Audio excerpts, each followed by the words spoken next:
I'm Haley Taylor, and you're listening to the Rough Draft Diaries.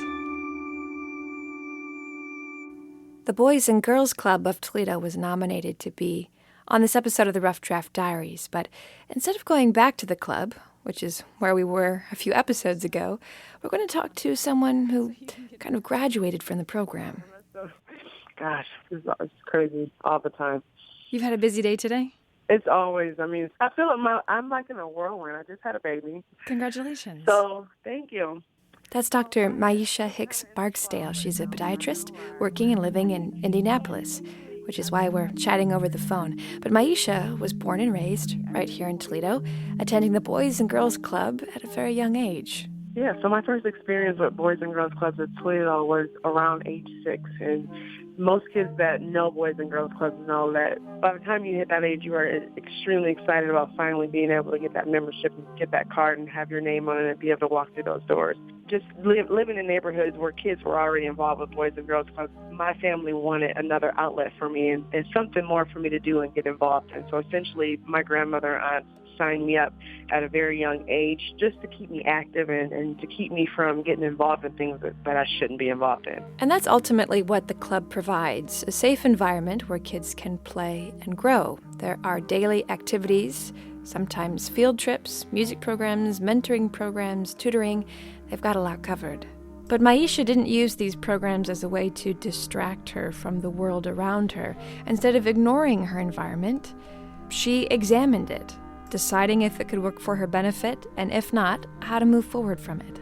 I think the community was very strong in helping me to develop who I am today, mostly because it helped me realize that I wanted to do something better with myself. And that I'm not, there's no shot at anyone or any situation when I say this, but sometimes when things aren't always going right, that helps shed light on what you need to do to improve and make things better. And so, we all know, especially now, there are tough times when it comes to communities and drugs and violence. And I don't remember things being as bad as some things are now, but essentially seeing and knowing what my surroundings were really helped motivate me to want to do better. But that doesn't mean it was easy. Mieasha mentioned she felt multiple times that the easiest choice would be to give up. Definitely. And I think the first time I remember having that moment was after I lost my dad. At that point, my mother was living in Florida, and I was essentially being raised by my grandmother and my aunt, who did an absolutely great job raising me. I have, like I mentioned, 6 sisters and 2 brothers, and they all lived with their mothers. And so to lose my father after, that last year of my mom not being here, that was definitely a moment where it completely tore me apart. And that was something that wore on me for quite a few years. I can remember entering junior high and still just being just upset. And I remember my aunt saying to me one day, like you're always angry and you think like someone owes you something. And I didn't know what she meant by that until I got older and I looked back on the situation, and I was angry, and I didn't know why, but it was all related to essentially these changes that happened in my life that were unexpected, and that they really affected me. But Mieasha didn't give up. She pressed on. And with the help of her family and community, her luck began to change. Just a few years after her father passed away, she was named the National Youth of the Year, representing the Boys and Girls Club across the country. It was through those speeches and conferences that she developed a phrase she hoped would help the younger generations still growing up in the Boys and Girls Club.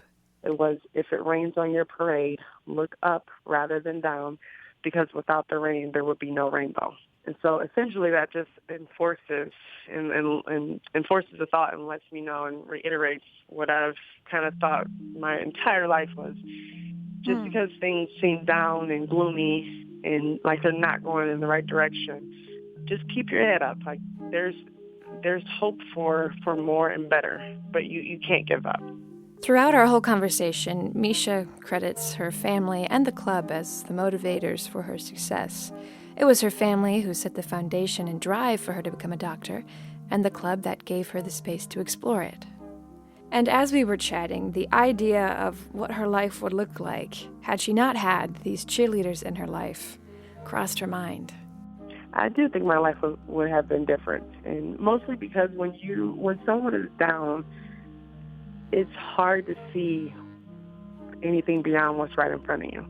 And so to have someone from an outside perspective continue to push and motivate you, that's not generally something you can do on your own. And so I definitely can't take credit for my success 100%. Like, yes, I pushed myself to stay in school and I pushed myself to, pass these exams and do what I'm doing now. But at the end of the day, there were definitely bumps and hurdles I had to overcome. And there were people that were there, right behind me, making sure that I continued and motivated me regardless of the situation that I was in at that time.